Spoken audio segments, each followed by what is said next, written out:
বাংলাদেশ ক্রিকেটের অন্যতম সেরা তারকা সাকিব আল হাসান বোলিং নিষেধাজ্ঞার মুখোমুখি হয়েছেন।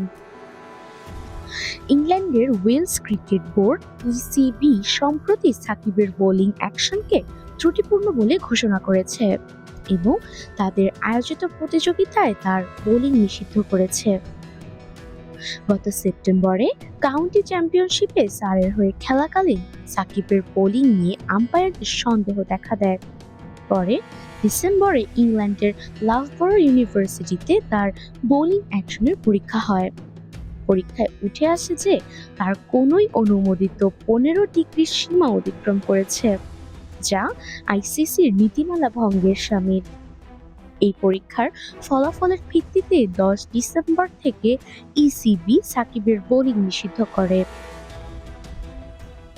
আইসিসির নীতিমালার 11.3 ধারায় বলা হয়েছে, যদি কোনো জাতীয় ক্রিকেট বোর্ড কোনো বোলারকে তাদের প্রতিযোগিতায় নিষিদ্ধ করে এবং সেই সিদ্ধান্ত স্বীকৃত পরীক্ষাগারে বিশ্লেষণের ভিত্তিতে হয়ে থাকে, তাহলে তা আন্তর্জাতিক ক্রিকেট এবং অন্যান্য দেশের বোর্ডের প্রতিযোগিতাতেও কার্যকর হবে। অর্থাৎ ইসিবি কর্তৃক সাকিবের বোলিং নিষিদ্ধ হওয়ার ফলে এটি আন্তর্জাতিক ক্রিকেট এবং ফ্র্যাঞ্চাইজি লিগেও প্রভাব ফেলতে পারে। তবে নীতিমালার 11.4 ধারা অনুযায়ী বাংলাদেশ ক্রিকেট বোর্ড বিসিবি চাইলে দেশের ঘরোয়া প্রতিযোগিতায় সাকিবকে বোলিং করার অনুমতি দিতে পারে, যা সম্পূর্ণ বিসিবির সিদ্ধান্তের উপর নির্ভরশীল। এর আগে সাকিবের ক্যারিয়ারে নানা চ্যালেঞ্জ এলেও তার বোলিং অ্যাকশন কখনো প্রশ্নবিদ্ধ হয়নি।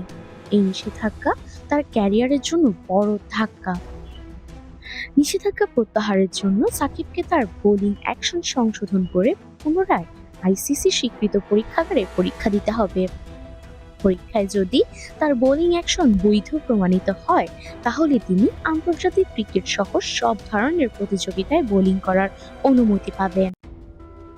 আইসিসি নীতিমালা অনুযায়ী এই প্রক্রিয়া সম্পন্ন না হওয়া পর্যন্ত তার নিষেধাজ্ঞা কার্যকর থাকবে। বর্তমানে সাকিব লঙ্কা টি10 সুপার লিগে গলমার্ভেলস দলের হয়ে খেলছেন। যদিও এই প্রতিযোগিতায় বোলিং নিষেধাজ্ঞার প্রভাব তেমন পড়েনি, এটি তার আন্তর্জাতিক এবং ফ্র্যাঞ্চাইজিস ক্যারিয়ারের জন্য বড় চ্যালেঞ্জ হয়ে দাঁড়াতে পারে। সমস্যার সমাধান যত দ্রুত সম্ভব করা প্রয়োজন, কারণ সাকিব শুধুমাত্র একজন ক্রিকেটার নন, বরং তিনি বাংলাদেশের ক্রিকেটের একটি অনুপ্রেরণামূলক নাম।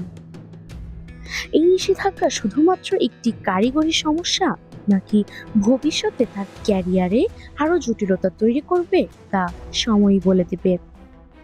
নুসরাত জাহান সাউ, প্রেস 20 বাংলা।